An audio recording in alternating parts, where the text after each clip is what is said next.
Hey there, folks. Welcome to our cozy nook of tales and adventures. Today, like every episode, we're unlocking the doors of imagination to explore new worlds, meet fascinating characters, and experience unique emotions. I promise to take you on an unforgettable journey through the power of words. So, get comfy, grab your favorite drink, snuggle into that perfect spot, and get ready to lose yourself in a new story.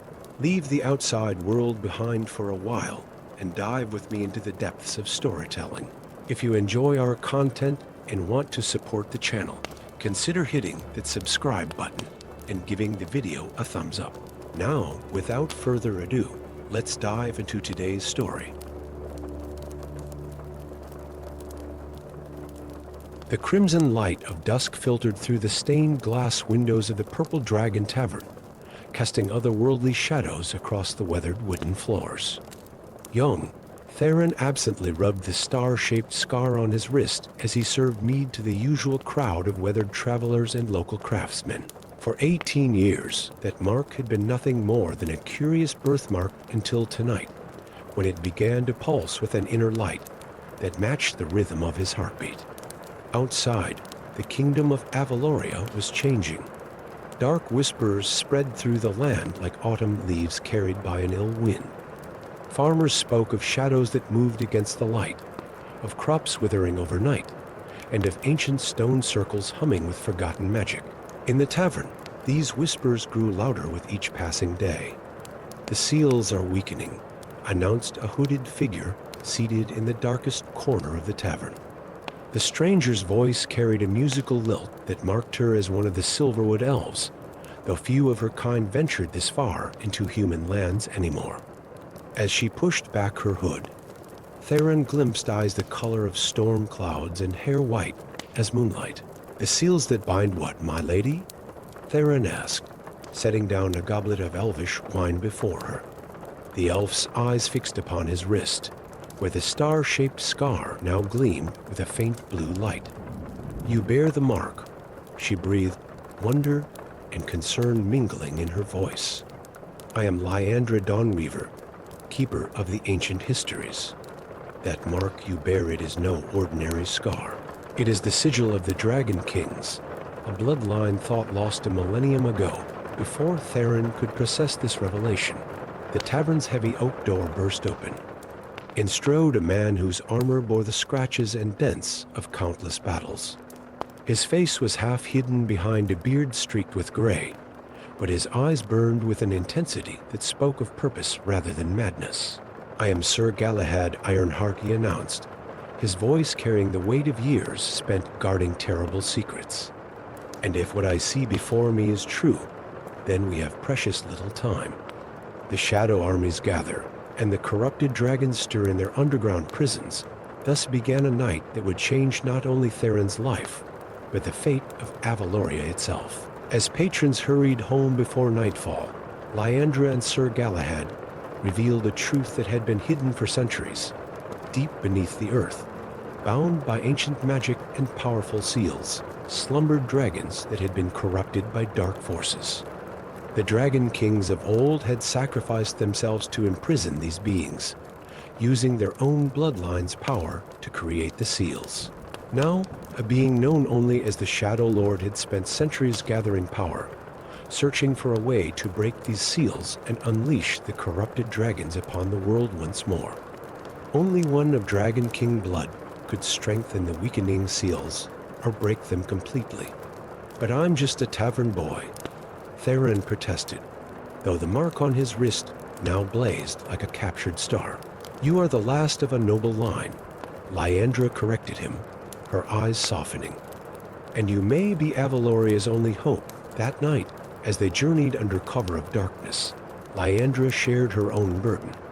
She had once been part of an elvish conclave that had attempted to harness the power of the corrupted dragons. Believing they could control it, their failure had cost many lives and driven her into self-imposed exile. Sir Galahad, they learned, was the last of an ancient order of knights sworn to protect the seals, though years of solitude had left him bitter and questioning his purpose. Their journey took them through the Whispering Woods, where ancient trees spoke in forgotten tongues, and across the Moonspire Mountains, where the air itself seemed to shimmer with magical energy. Along the way, they faced Shadow Wraiths, the Shadow Lord's scouts, and discovered that Theron's mark could emit a light that drove back the darkness. In the ruins of an ancient temple, Liandra taught Theron the basics of channeling the power in his blood, while Sir Galahad trained him in swordplay. The young man who had once worried about serving ales now learned to weave spells of protection and wield a blade against creatures of shadow. Their path led them to the Gates of Dawn, an enormous structure built into the side of a mountain, its surface covered in runes that glowed with the same blue light as Theron's mark. But they had arrived too late. The Shadow Lord's forces had preceded them. In the great cavern beyond the gates, they discovered an army of shadow warriors surrounding a pit from which emerged sounds that haunted Theron's dreams, the rattling of chains and the deep, resonant breathing of something massive and ancient. The Shadow Lord himself stood at the pit's edge, a figure of swirling darkness wearing a crown of twisted black metal. The last Dragon King, the Shadow Lord's voice echoed through the cavern. Come to witness the rebirth of chaos. The battle that followed would be sung about in taverns for generations to come. Liandra's elvish magic blazed like starlight against the Shadow Warriors, while Sir Galahad fought with the fury of a man who had finally found his purpose again. But it was Theron who faced the Shadow Lord himself, his inherited power flaring against ancient darkness. In the end, it came down to a choice. The Shadow Lord offered Theron power beyond imagination, the ability to command both light and darkness, to rule as the dragons once had. For a moment, Theron felt the temptation, felt the power in his blood calling out to the corrupted dragons below. But then he remembered the stories he'd heard in his tavern, tales of ordinary people showing extraordinary courage, of small kindnesses that turned the tide of great events. He remembered that true power lay not in domination, but in protection. With that understanding, Theron's power transformed. The star-shaped mark expanded, covering his skin in patterns of living light. He plunged his hands into the ancient seals, not to break them, but to renew them, pouring his power and his very life force into the barriers that kept the corrupted dragons at bay. The Shadow Lord's scream of rage turned to one of fear as light exploded through the cavern. When it faded, the Shadow Warriors were gone, and the seals glowed with renewed strength. The Shadow Lord himself had been banished, though whether destroyed or merely imprisoned, none could say. Theron survived, though the mark on his wrist had faded to a faint silver trace. The power of the Dragon King still flowed in his veins, but differently now, not as a weapon or a tool of domination, but as a guardian's strength. Years later, travelers to the Purple Dragon Tavern would sometimes notice its owner's unusual star-shaped scar, glowing faintly in the evening light. If asked, he would smile and serve them their drinks, occasionally sharing tales of dragons and darkness, of sacrifice and redemption, of three unlikely allies who had saved a kingdom. And sometimes on quiet nights, patrons would swear they could hear the sound of dragon wings beating far underground, not in threat, but in eternal vigilance, guarded by the last of the Dragon Kings. Story 2.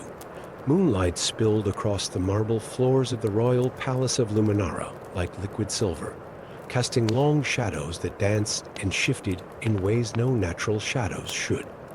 Lyra Nightwhisper moved among them like a ghost, her footsteps silent as winter snow. The master thief had cracked harder vaults than the royal treasury, but something about tonight made the hair on the back of her neck stand on end. The medallion called to her from its perch on a velvet cushion a disk of opalescent metal that seemed to capture and release light with each pulse of her heart. Ancient runes spiraled across its surface, and at its center sat a crystal that held what appeared to be a storm in miniature, complete with tiny flashes of lightning.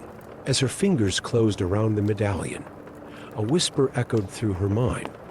Finally, a vessel walks willingly into my trap.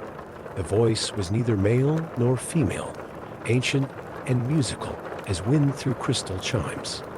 Before Lyra could drop the medallion, its chain snaked around her wrist like a living thing. The alarm bells began to toll just as shadows deeper than night materialized in the doorway of the Umbra cult, their robes seeming to drink in what little light remained. Lyra had heard whispers about these fanatics in the Thieves' Quarter, how they hunted for artifacts of the old powers.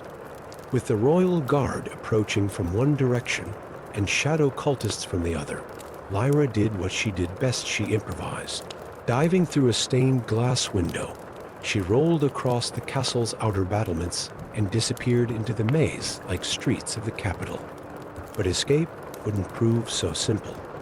The medallion burned against her chest, and with each step, the world around her seemed to shift and change. Ordinary shadows revealed glimpses of towering crystal spires and gardens floating in the sky. The buzz of night insects transformed into distant, ethereal music. Her flight led her to the Temple of the Silver Dawn, where she quite literally crashed into Brother Marcus, one of the warrior monks who guarded ancient knowledge. The medallion flared at his presence, and his eyes widened in recognition. By the old powers, he breathed, helping her up. You carry the prison of Titania herself. Within the temple's sanctuary, Brother Marcus revealed the truth. The medallion was a prison, forged in the last great war between the mortal realm and the fairy courts. Titania, the last true fairy queen, had been betrayed by her own court and imprisoned within it by human mage smiths. But her imprisonment had created an imbalance between the realms, one that grew more dangerous with each passing season. The prophecy speaks of one whose heart walks the boundary between light and shadow, Brother Marcus explained, consulting an ancient text. Only such a soul can either free the queen or ensure her eternal imprisonment and prevent the coming war between our worlds. Lyra laughed bitterly. A thief with a conscience. Is that what your prophecy calls for? Perhaps that is exactly what it calls for. A new voice interjected. From the shadows emerged a figure that made both Lyra and Brother Marcus reach for their weapons. Lady Ravenna of the Umbra cult, her silver hair contrasting sharply with her dark robes. But she held her hands up in peace. We have been searching for the medallion for centuries, Ravenna explained, not to maintain the queen's imprisonment, but to end it properly. The barrier between realms weakens. Already, wild magic bleeds through, driving creatures mad and twisting the natural order, as if to prove her point. The night sky outside the temple windows rippled like disturbed water, and for a moment, a second moon, this one burning emerald green, became visible. The medallion pulsed again, and this time Lyra saw visions. The fairy court in all its terrible beauty, a throne of living crystal, and a war that would devastate both realms if balance wasn't restored. But she also saw the danger of freeing something as powerful and potentially vengeful as an imprisoned fairy queen. Over the next 3 days, as signs of the weakening barrier became impossible to ignore, Lyra worked with both Brother Marcus and Lady Ravenna. The warrior monks taught her meditation techniques to communicate with the imprisoned queen, while the Umbra cult shared their knowledge of shadow magic that could protect her mind from fairy glamour. The royal guard remained in pursuit, led by the captain of the guard who believed the medallion to be nothing more than a priceless royal treasure. Their pursuit forced the unlikely allies to seek refuge in the ancient ruins of the First Temple, where the barrier between realms was thinnest. There, surrounded by crumbling columns wrapped in luminescent vines that weren't quite of this world, Lyra faced her choice. The medallion had shown her more visions of Titania's betrayal, of the pain of her imprisonment, but also of her powers and the potential for either healing or vengeance.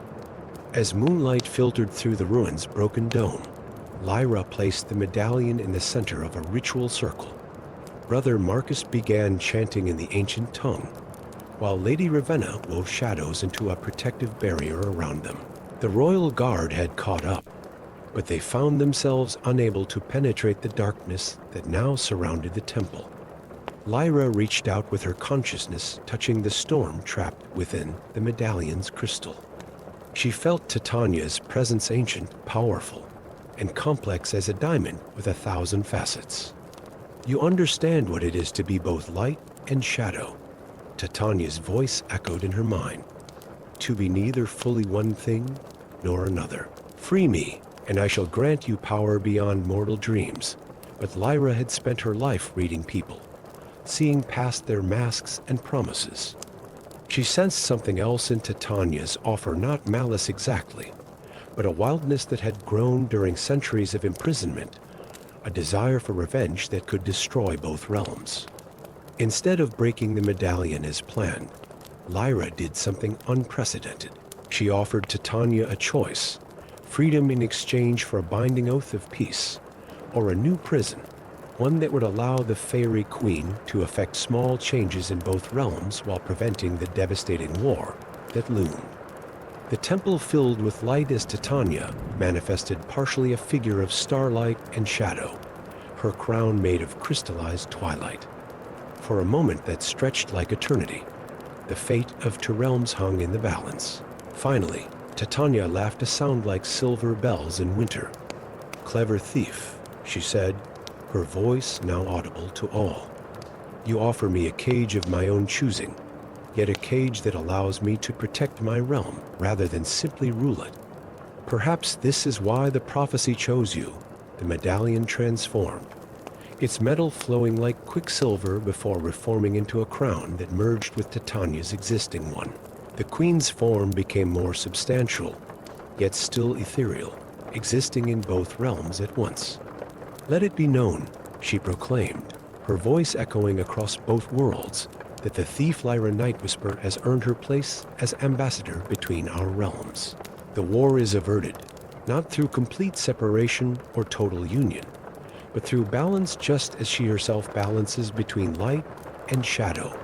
Years later, visitors to the rebuilt Temple of Two Moons would sometimes glimpse a woman in a thief's cloak, wearing a small crystal pendant that contained a miniature storm. And on certain nights, when the barriers between worlds grew thin, they might see her speaking with a figure of starlight and shadow, maintaining the delicate peace between two realms that were neither fully separate nor completely united, a balance as precarious and perfect as a master thief walking a tightrope under the light of two moons. Story 3, in the Kingdom of Frostguard, where eternal winter painted the world in shades of silver and blue.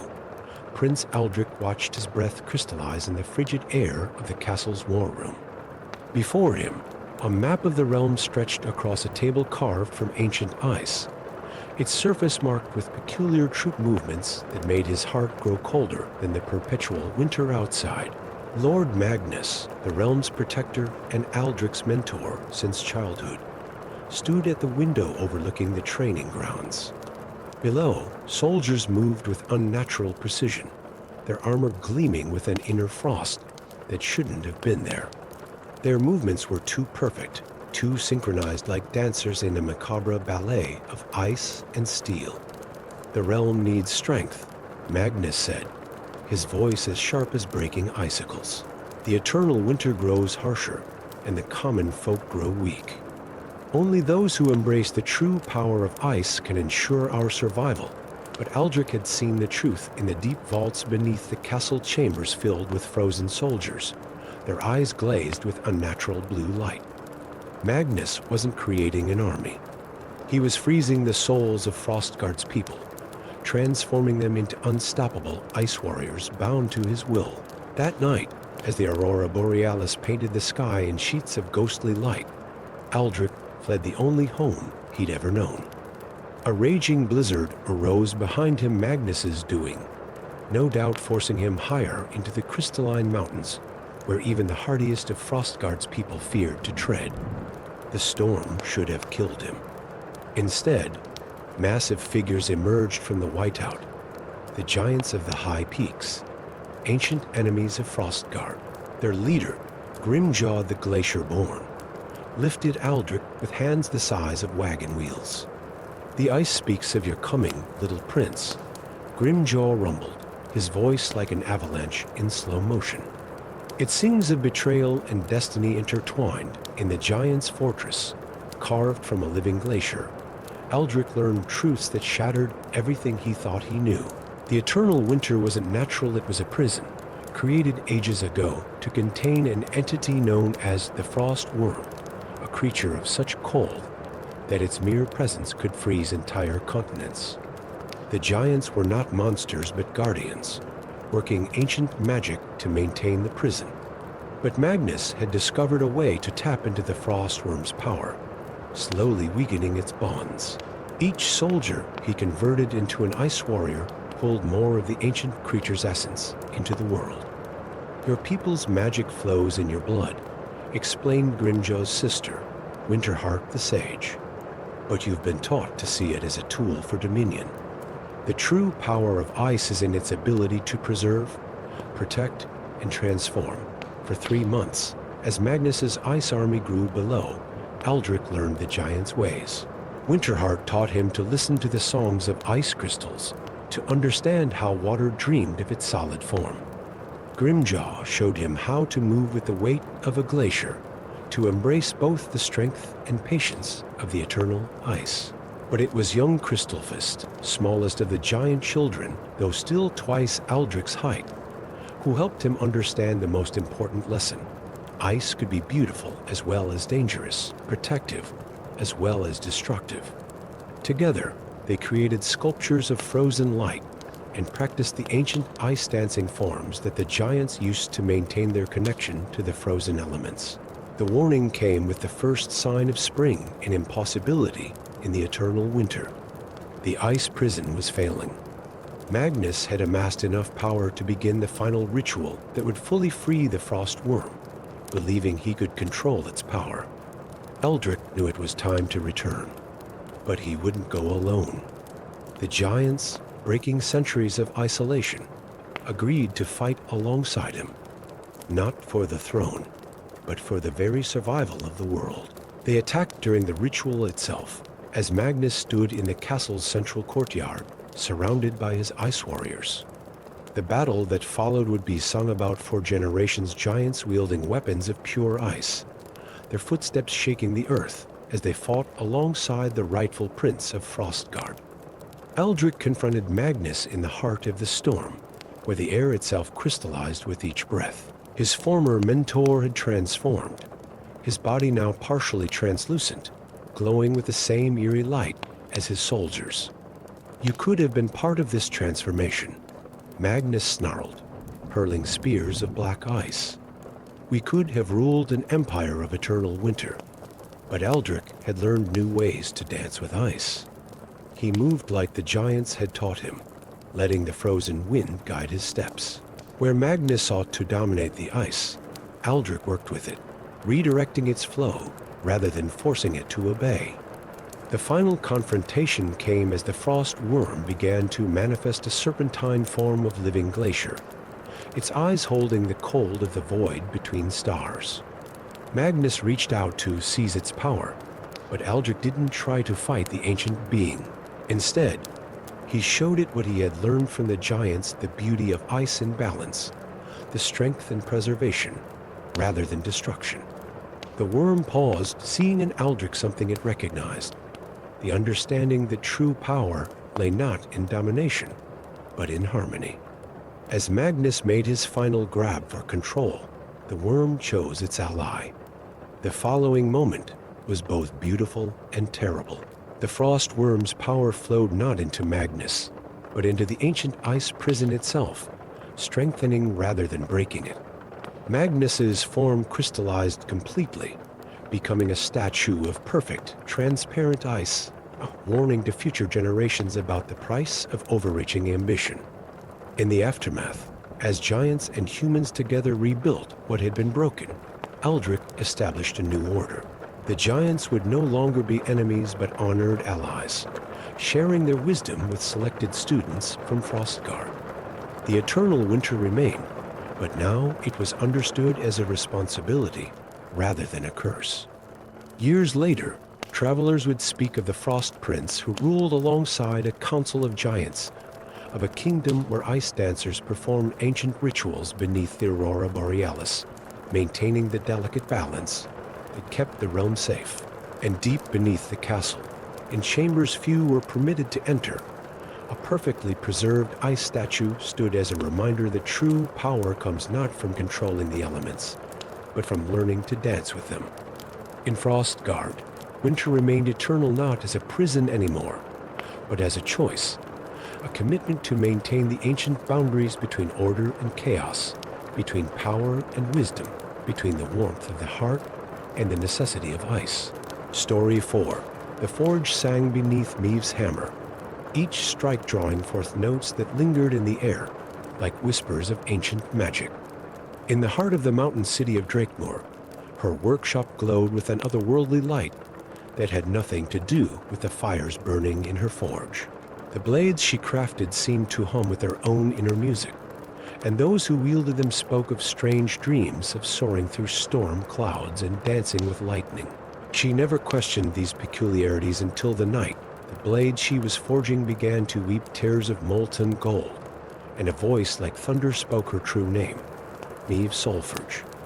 Last daughter of the dragon Shepes, the hammer fell from her trembling hands as memories centuries old flooded her mind, memories that belonged to her ancestors. She saw great forges built into the sides of volcanoes, where master crafters performed rituals that bound dragon souls to steel, creating weapons of legendary power. She saw the fall of her people, betrayed by those who feared their abilities, and understood at last why her parents had hidden her true heritage. Before she could process these revelations, the city bells began to toll an alarm. At the gates of Drakemore, an army of the dead marched not mere skeletons, but warriors whose flesh was preserved by dark magic, their eyes burning with unholy blue fire. Leading them was a figure that seemed to be crafted from shadow and bone, the Lich King Moraband, whose very name was a curse in the ancient tongue. Ice-smell dragon-touched steel, his voice carried across the city walls, hollow as a tomb. The Solforge forges still burn as the city guard mobilized. Maeve fled not from fear, but with purpose. Her inherited memories showed her the location of the nearest ancient forge, hidden deep within Mount Shadowspine, where the last of her ancestors had made their final stand. The journey through the mountain's treacherous paths revealed more than just physical dangers. Each step awakened more memories, showing her how the Soul Forge masters had worked in harmony with dragons, not enslaving them, but forming bonds of mutual respect and power. Their greatest works had been created when dragon and forger chose to work together, each lending their strength to the other. But it was these very artifacts that had drawn the envy and fear of others, eventually leading to the partnership's destruction. Now, centuries later, the Lich King sought the ancient forges to create weapons that would bind not dragon souls, but the essence of the dead themselves. At the heart of Mount Shadowspine, Maeve found both salvation and terror. The ancient forge remained intact, its magical fires still burning after centuries. But she was not alone. Coiled around the peak was Verethix the Stormwing, eldest of the storm dragons, his scales the color of thunderclouds at twilight. So, his voice rumbled like distant thunder. A Solforge dares to return. Your kind betrayed us, binding our brothers and sisters to cold steel. Maeve stood her ground, letting her inherited memories guide her words. I've seen the truth in the memories of my blood. It was not betrayal, but partnership that forged our greatest works. The betrayal came from others, who destroyed both our peoples out of fear and greed. The dragon's ancient eyes narrowed, searching her soul for truth. Before he could respond, darkness flooded the mountain's peak. The Lich King had followed her, his undead army scaling the cliffs like a tide of shadows. The forges will be mine, Moraband declared, and both dragon soul and human spirit will fuel my armies. In that moment of crisis, Maeve understood what she had to do. Not reaching for a weapon, but extending her empty hands to Verethix, she offered choice instead of compulsion, partnership instead of dominance. Together, she said, not as master and servant, but as equals. The old way, the true way. What followed was a forged dance, unlike any recorded in history. As the undead army breached the summit, Meve and Verethix moved in perfect synchronization. The dragon's lightning merged with the forge's eternal flame, while Meve's inherited knowledge guided their combined power into the creation of something entirely new. The Lich King's magic was powerful, but it was magic built on dominance and fear. Against the harmony of dragon and forger working as one, his barriers of bone and shadow began to crack. From the forge emerged not a weapon, but a crown of storm steel and dragon fire. As Meve placed it upon her head, Verethix's power flowed through her, not conquered, but freely given. Together, they wove a tapestry of lightning and life force that shattered the Lich King's hold over his army. The undead warriors fell, their enslaved spirits finally free to find peace. Moraband himself began to crumble, his ancient magics undone by something he had never understood: the power of willing partnership over forced servitude. In the aftermath, as dawn painted the mountain in hues of gold and rose, Meve and Verethix forged a new pact. The dragon would remain, not as a servant, but as an ally, teaching her the secrets of storm magic while she rekindled the true art of soul forging. Word spread through the kingdoms of the new Dragon Forge, where storm dragons would sometimes be seen diving through the clouds above Mount Shadowspine. Those seeking weapons of power were turned away, but those who came seeking understanding found something far more valuable: the knowledge that true strength comes not from domination, but from harmony. Meve continued to craft weapons, but they were different now. Each blade sang with its own voice, carrying not trapped souls, but freely given blessings of both human and dragon magic. Those who wielded them found themselves not masters of dragon power, but partners in an ancient legacy reborn. And on storm-filled nights, when lightning danced between earth and sky, visitors to Mount Shadowspine might glimpse a figure standing at the forge's mouth, hammer in hand, while a great dragon coiled around the peak.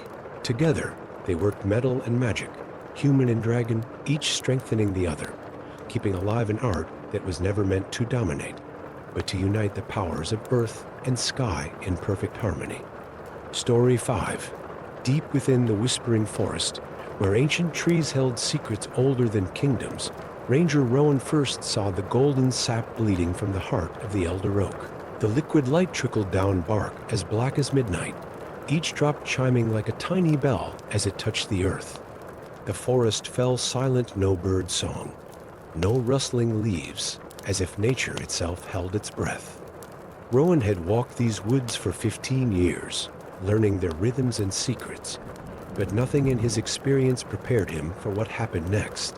The golden sap began to form words in a script so ancient it made his eyes ache to look upon it. When the trees weep gold, the old gods stir. When the earth remembers its first song, they shall wake.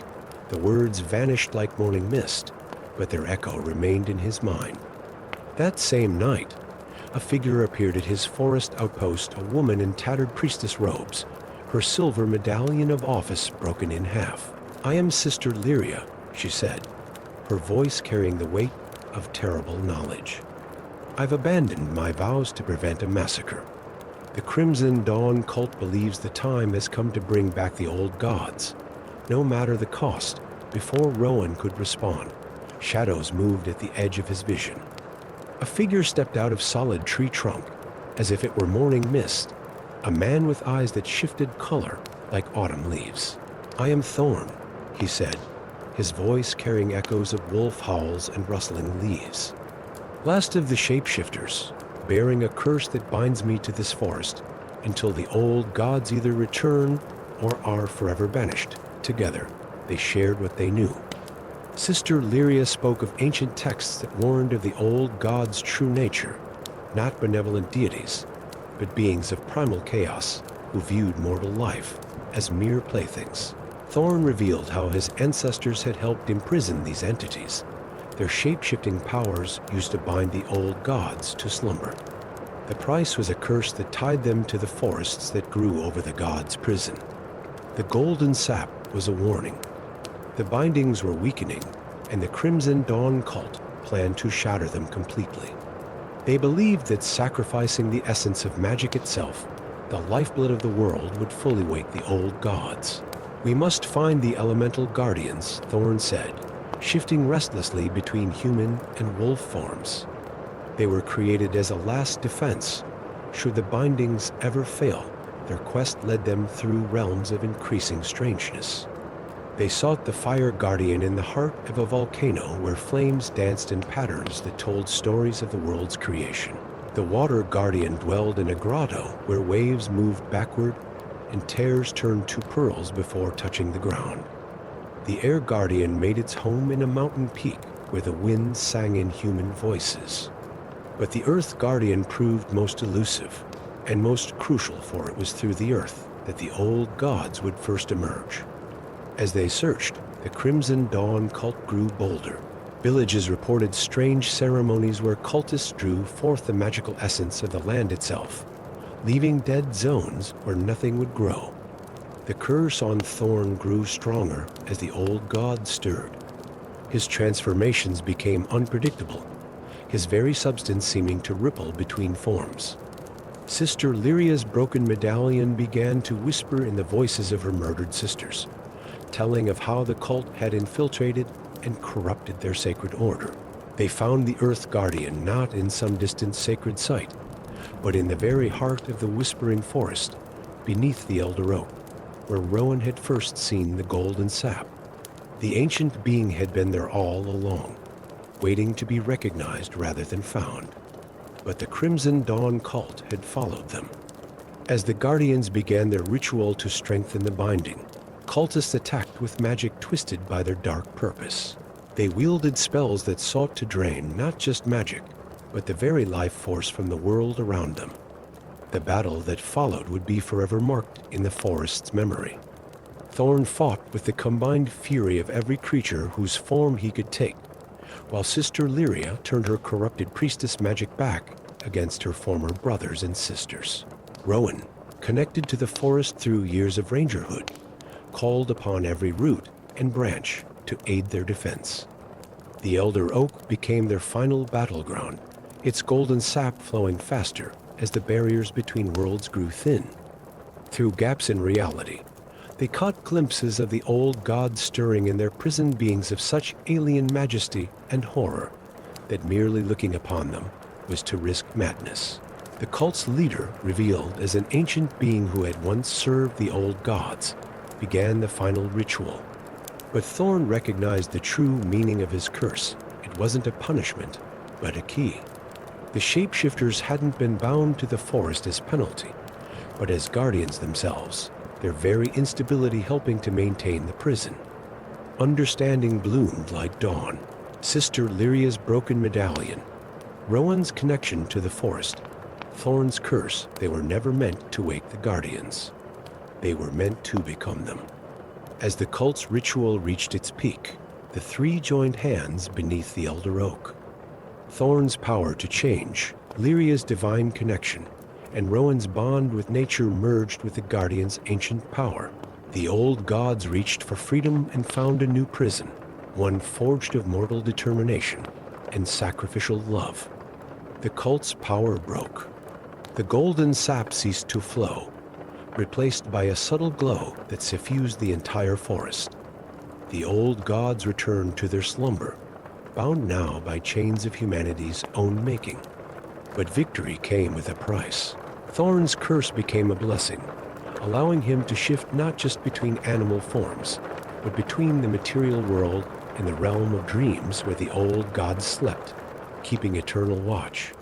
Sister Lyria's broken medallion became whole again, but now it held powers both divine and primal, marking her as a priestess of a new order, dedicated to maintaining the balance between old powers and new. Rowan remained a ranger, but the forest had changed around him, or perhaps he had changed to match the forest. The trees still whispered, but now he understood their language perfectly, for he had become part of the very story they told. Travelers in the whispering forest today speak of strange sights. A wolf with eyes full of human wisdom, a priestess whose prayers make flowers bloom in winter, and a ranger who seems to melt into the trees themselves. And sometimes, on very special nights, they say the elder oak still weeps golden tears, not in warning now, but in remembrance of the day when 3 unlikely allies chose to become living legends. Guardians of the boundary between the world of men and the slumbering depths where old gods dreamed their ancient dreams. Story 6. In the flickering candlelight of the sleeping dragon tavern, where shadows danced like ancient spirits across stone walls stained by centuries of hearth smoke, Lyra's keen elven eyes caught a peculiar glint. It wasn't the usual gleam of spilled mead or polished steel, but something far more extraordinary, a scroll case bearing the seal of the celestial dragons, its crystalline emblem untouched by time's erosive touch.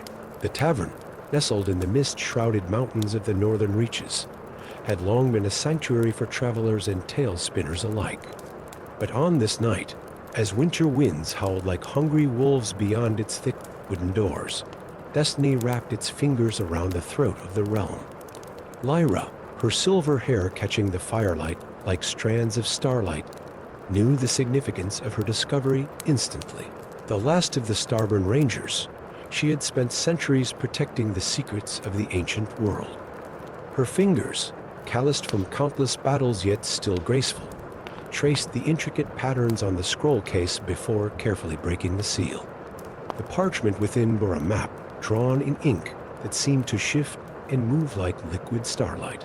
It revealed the location of something thought lost to legend, the final celestial dragon egg, hidden in the heart of the Crystal Spine Mountains, where even the bravest souls feared to tread. But Lyra wasn't alone in her discovery. In the tavern's darkest corner, crimson eyes watched with ancient intelligence. Pyroth, the Red Dragon Lord, had been tracking the scroll for decades. Once a feared hunter of his own kind, he had grown weary of bloodshed and harbored a secret desire for redemption. As Lyra rolled the scroll to leave, shadows deeper than night itself began seeping through the tavern's cracks. The Brotherhood of Shadows, led by the fearsome Nightweaver Malik, had finally found their prey. Their black armor seemed to absorb all light, and their blades dripped with venom that could kill even an elf with a single scratch. The battle that erupted transformed the humble tavern into a theater of chaos. Lyra's enchanted bow sang death to the shadows, her arrows trailing silver light through the darkness. But she was outnumbered until Pyroth revealed his true form, his massive crimson bulk shattering the tavern's roof as he unleashed purifying flame against the Brotherhood. In the aftermath, as dawn painted the snow-covered mountains in shades of rose and gold, an unlikely alliance was forged. The egg must be protected, Pyroth rumbled, his voice like distant thunder. The black dragon god stirs in his ancient prison, and only the power of a celestial dragon can prevent his rise. Together, elf and dragon began a perilous journey across lands where magic ran wild and reality itself seemed to bend. They traversed the whispering plains, where grass sang ancient secrets to those who dared listen, and through the valley of shattered mirrors, where every reflection showed a different version of the truth. The Brotherhood pursued relentlessly, their shadow magic allowing them to travel through darkness itself. Each night, Lyra and Pyroth fought off their assassins, their trust in each other growing with every shared battle. The Red Dragon revealed how he had once served the Black Dragon god, believing in promises of power, until he discovered the true price of such dark allegiance, the extinction of all dragonkind. As they neared the Crystal Spine Mountains, the air grew thick with ancient magic. The peaks, jutting like crystal spears into the heavens, pulsed with an inner light that seemed to respond to their presence. But reaching the egg's sanctuary proved to be only the beginning of their trials. Deep within the mountain's heart, in a chamber that seemed crafted from pure starlight, they found the egg. It floated in a column of light, its shell swirling with galaxies and constellations. But they weren't alone. Malik, the Nightweaver himself, emerged from the shadows, his form barely contained by physical reality. "The Black God awakens," he declared, his voice echoing with otherworldly power. "This egg will be his first feast, and its power will break the last seals of his prison." The battle that followed shook the very foundations of the mountain. Lyra's arrows, enhanced by ancient elven magic, pierced the darkness that surrounded Malak, while Pyroth's flames kept the advancing shadow warriors at bay. The chamber became a maelstrom of light and darkness, magic and might, as two worlds fought for dominance. In a moment of desperate clarity, Lyra realized what needed to be done. The egg wasn't meant to fight the black dragon god, it was meant to heal. She knocked her final arrow, enhanced with her own life force, and shot it not at their enemies, but at the egg itself. The shell cracked with a sound like 1,000 bells ringing, and light flooded the chamber. From within emerged not a dragon, but pure celestial energy that spread through the mountain like liquid starlight. Where it touched the shadows, they transformed into points of light, and even Malak found his darkness transformed into radiance. Pyroth, bathed in the celestial light, felt his own nature changing. The corruption that had once driven him to hunt his kind was burned away, revealing his true form of guardian chosen by the ancient celestial dragons themselves. As the light faded and peace settled over the realm, Lyra understood that sometimes the greatest battles aren't won with weapons, but with the courage to trust and hope. The black dragon god's stirring had been silenced, not by violence, but by the pure force of creation itself. In the years that followed, the sleeping dragon tavern was rebuilt, its new roof adorned with crystals that glowed with starlight. There, travelers would gather to hear the tale of the elven ranger and the reformed dragon who saved the realm not through destruction, but through the power of redemption and rebirth. And on quiet nights, when the stars shine brightest, some say they can still see Lyra and Pyroth soaring among the peaks of the Crystal Spine Mountains, guardians of a peace hard won and carefully maintained. Their story a reminder that even in the darkest of times, light finds a way to shine through. Story 7. In the heart of the ancient city of Crystallith, where cobblestone streets wound like frozen rivers between buildings of weathered stone and tarnished copper, stood the timeless tavern. Its proprietor, Aldrich, moved through the evening crowd with practiced ease, his silver-streaked hair and kind eyes betraying nothing of his true nature. For centuries, he had maintained this careful facade, serving ales and tales while secretly watching over the delicate fabric of time itself. The first signs of trouble came on a bitter winter's evening, when the bells of the great Cathedral of Dawn began to toll at midnight, an occurrence that hadn't been scheduled for centuries. Aldrich felt it first as a tremor in the air, a dissonance in the usual flow of time that only a time weaver could perceive. Through the frosted windows of his tavern, he watched as the first victim of the crystalline plague transformed a young street musician whose fingers turned to pure crystal mid-song, the transformation spreading until she became a haunting statue of transparent beauty, her final note frozen in eternal silence. Within days, the plague spread through Crystallith like wildfire in a drought. The city's inhabitants began transforming one by one, becoming exquisite crystal statues that captured their final moments in terrible detail, a mother reaching for her child, lovers embracing, a merchant mid-bargain. Each victim's face bore an expression of perfect serenity, as though the moment of transformation had granted them some profound peace. Aldrich knew he could no longer maintain his centuries-old disguise. As the last of the Time Weavers, an ancient order that once maintained the proper flow of time throughout the realms, he alone understood the true nature of this plague. It wasn't disease at all, but time itself being manipulated and frozen, turning living moments into eternal crystals.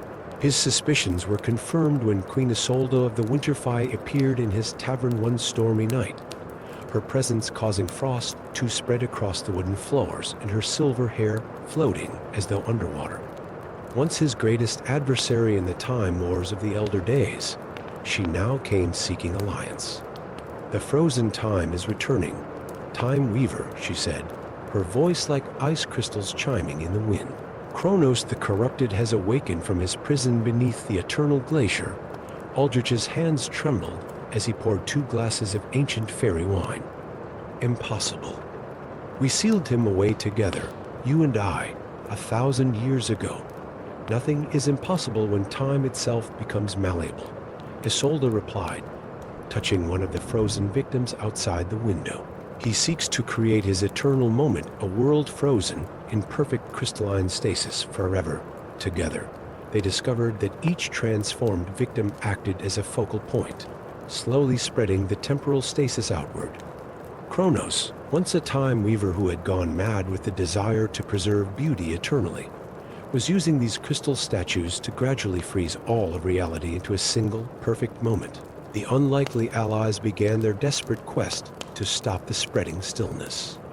Aldrich wielded his Time Weaver's staff, a rod of living silver that could manipulate the flow of time itself, while Isolde commanded the raw forces of winter, using them to slow the spread of the crystal transformation.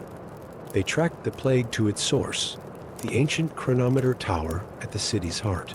As they ascended the tower's spiral staircase, they encountered pockets of frozen time moments from the past and future bleeding into the present.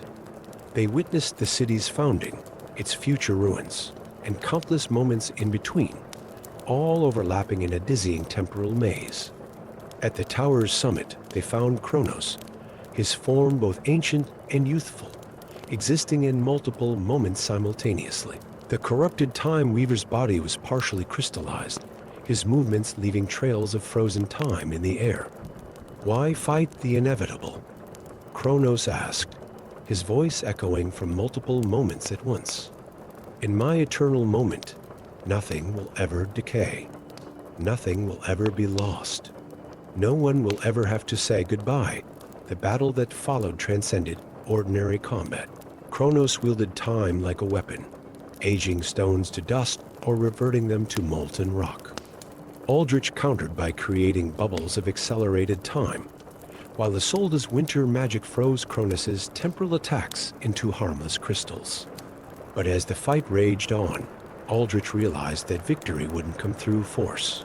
He saw in Kronos's fractured existence the same pain that had led him to become a tavern keeper, the agony of watching countless mortals live and die while he endured unchanged.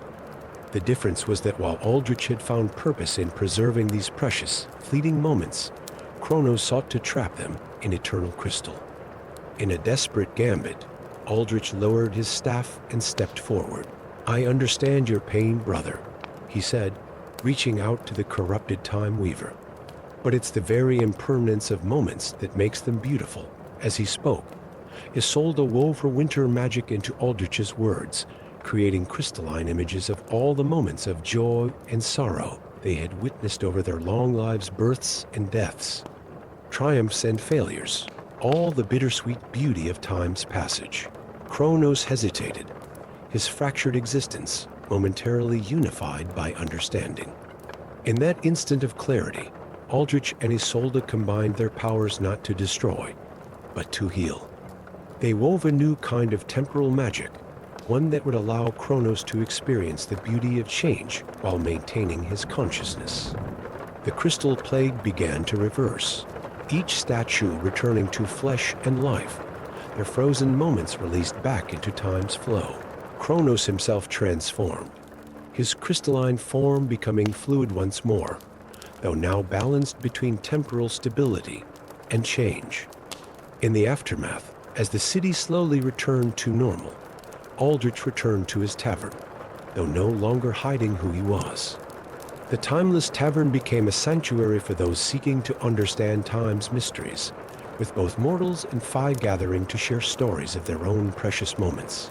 And on special nights, when the boundaries between moments grow thin, 3 ancient beings, a time weaver, a winter queen, and a healed temporal entity gather to share drinks and memories, guardians of time's eternal dance between permanence and change. For in Crystalleth now, they say that time flows like music through the streets, each moment precious not despite its passing, but because of it, watched over by those who understand that true immortality lies not in freezing time, but in appreciating every fleeting second of existence. Story 8. The Tavern of Forgotten Whispers stood like a weathered sentinel at the crossroads of reality, its ancient stones humming with untold secrets. Inside, where candlelight danced with shadows, Arya's fingers traced melodies across her silver-stringed lute, each note shimmering with magic that she didn't yet understand. The mirror found her on a night when the moon hung full and heavy over the misty moors. It stood in a forgotten corner, its surface rippling like liquid starlight, showing not her reflection, but glimpses of another world or realm where great dragons soared through crystal skies and their songs echoed across mountain peaks.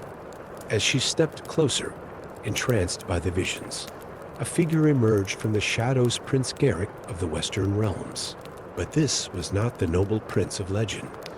Curse-marked and haunted, he transformed into a stone gargoyle with each sunrise, his humanity returning only with the moon's ascent. "You see them too, don't you?" he asked, his voice carrying the weight of centuries.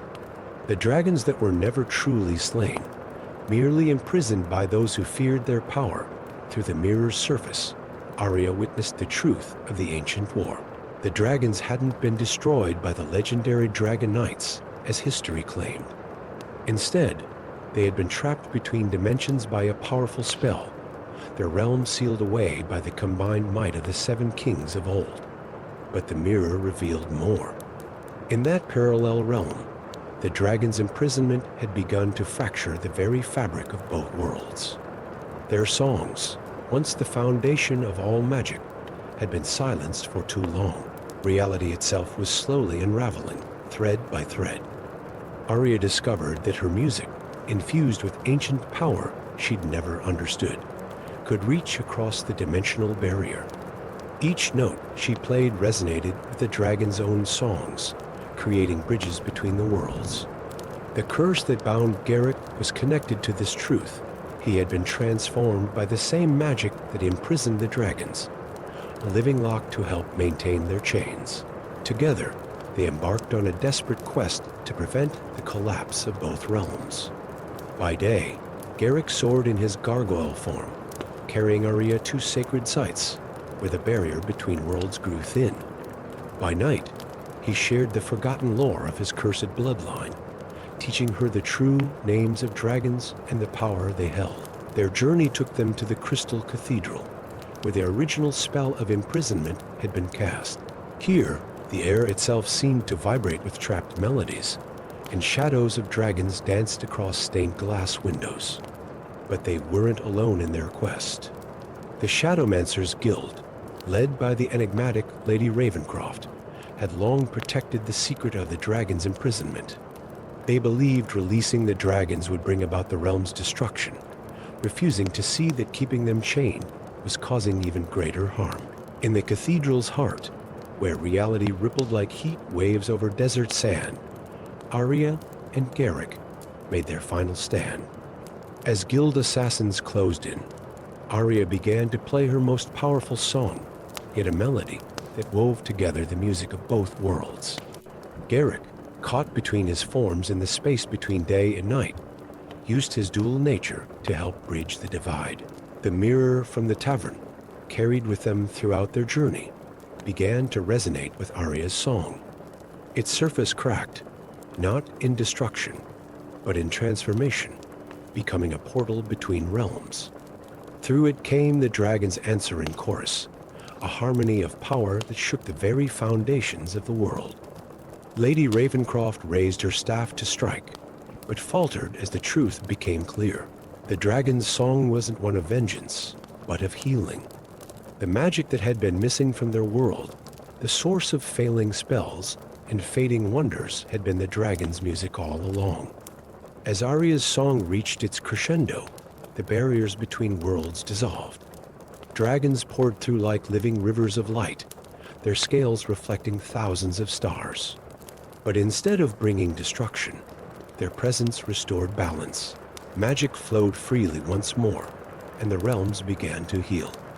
Garrick's curse shattered as the old magic unraveled, but he retained the ability to shift between his forms at will, no longer bound by the sun's cycle. He became a bridge between the old world and the new, just as Arya's music bridged the gap between human and dragon song. The Tavern of Forgotten Whispers transformed into a gathering place for beings of both realms. Dragons in human form would come to share tales and songs, while humans learned to hear the music that had always been present in the world around them.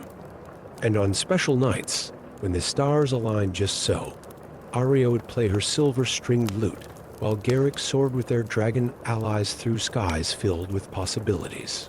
Their music told stories of worlds divided and united, of curses broken and bridges built, of the power of harmony to heal even the deepest wounds. Those who visit the tavern today speak of nights when the very air seems to shimmer with magic, and songs from another world drift through like half-remembered dreams. They say that if you listen carefully enough, you can still hear the echoes of dragon songs weaving through Arya's melodies, reminding all who hear them that the most powerful magic lies not in imprisonment or control, but in the courage to set free what was never meant to be chained. For in the end, it wasn't power or might that saved the realms, but the simple truth that all worlds dance to the same cosmic song, and true harmony can only be achieved when every voice is free to join the chorus. Story 9. The Blue Flame Tavern perched like an eagle's nest at the edge of the Shadowspine Mountains, where eternal mist swirled around its weathered walls, and the mysterious blue flames that gave it its name burned perpetually in brass braziers. It was here that Marcus, his scarred hand never far from his legendary blade Truthseeker, first encountered the child who had changed the fate of all realms. She appeared on a night when thunder shook the mountains and lightning painted the mists in shades of purple and gold. No more than 7 winters old, with hair white as moonlight and eyes of liquid silver, she darted through the tavern's heavy oak doors pursued by shadows that moved against the wind. Marcus recognized the hunters immediately, mercenaries of the Crimson Guild, their armor decorated with runes of tracking and binding. But it was the girl's eyes that truly caught his attention. They swirled with ancient power, reflecting not the present moment, but countless possible futures, marking her as the last of the Destiny Weavers. Without hesitation, Marcus swept the child behind him as Truthseeker sang from its scabbard. The blade's edge gleamed with otherworldly light, cutting through both flesh and shadow as the mercenaries attacked. Yet for each hunter, he felt, 2 more emerged from the storm, drawn by the promise of untold riches for capturing one who could rewrite reality with a drop of blood. Their salvation came in the form of the silent monks of the Eternal Vigil, warriors who had sworn ancient oaths of silence to better hear the whispers of destiny. Led by Brother Chen, whose staff moved like lightning through the air, they created a circle of protection around the child. The girl, who called herself Luna, revealed through tears and trembling words that she was the last of her kind. The Destiny Weavers had been hunted to near extinction by those who sought to control the power of fate itself. But the true threat wasn't the mercenaries or even the powers that hired them. It was what stirred deep beneath the earth, an ancient god who had sensed her power and begun to wake. In the days that followed, as they traveled hidden paths through mountains and forests, Marcus learned the full weight of their burden. Luna's blood contained the power to rewrite the very fabric of reality, to change not just the future, but the past itself. The sleeping god, Chronarchus the Unmade, sought to use her power to rewrite creation in his own image, unmaking all that was to forge a world of endless darkness. The silent monks led them to their hidden monastery, where ancient texts spoke of a prophecy, a convergence of powers that could either seal away the ancient god forever, or give him the means to reshape all of existence. Luna was the key, but the choice of how to use her power would have to be her own. As they prepared for the coming conflict, Marcus took on the role of Luna's protector and teacher. He taught her not just how to defend herself, but how to carry the weight of power with wisdom and compassion.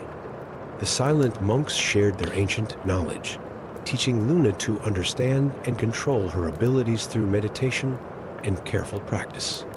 But their sanctuary couldn't last forever. On the night of the blood moon, when the barrier between worlds grew thin, Chronarchus made his move. The earth split open beneath the monastery, and from the depths rose twisted creatures that had once been gods themselves, now corrupted by the Ancient One's dark power. The battle that followed would be sung about 4 generations. The silent monks broke their vows of silence to chant ancient words of power that shook the mountains. Marcus's blade, Truth-Seeker, blazed with holy fire as he cut through waves of shadow-wrought beings. And in the midst of chaos, Luna began to understand her true purpose. As Chronarchus rose from the earth, his form a void in the shape of divinity, Luna stepped forward. The god offered her everything: unlimited power, the ability to reshape the world however she wished, even the return of her lost family. But Luna had learned from Marcus that the greatest power lies not in changing reality, but in having the wisdom to know when to let things be. Instead of trying to rewrite the past or control the future, Luna used her power in a way none had expected. She offered Chronarchus not destruction or imprisonment, but transformation. With a drop of her blood and a prayer learned from the silent monks, she rewove not reality itself, but the god's very nature. The void that was Chronarchus began to fill with light, his essence transformed from destruction to creation. The twisted creatures he had corrupted were restored, the earth itself healed, and a new balance was struck between the powers of fate and free will.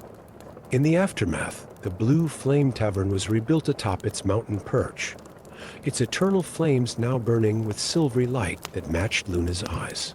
It became a sanctuary for those seeking to understand their own destinies, with Marcus and the silent monks serving as guardians of both the tavern and the new wisdom Luna had brought into the world.